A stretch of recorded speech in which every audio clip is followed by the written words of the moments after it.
Добрый день, дорогие друзья. Вот эта собачка, девочка, нуждается в срочном пристрое. Я вам буду благодарна за репост этого видео. Очень давно не могу пристроить. Ласковая, контактная.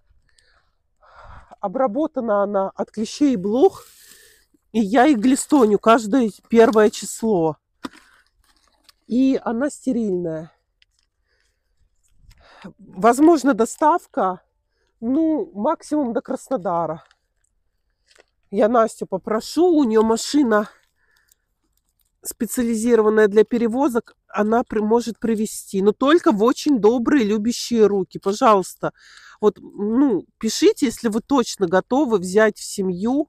Будет анкетирование, конечно. Просто так я вот на произвол судьбы не отдам, потому что мне проще здесь приехать покормить, чем потом ехать в какой-нибудь Краснодар, искать эту собачку и не знать о ее судьбе.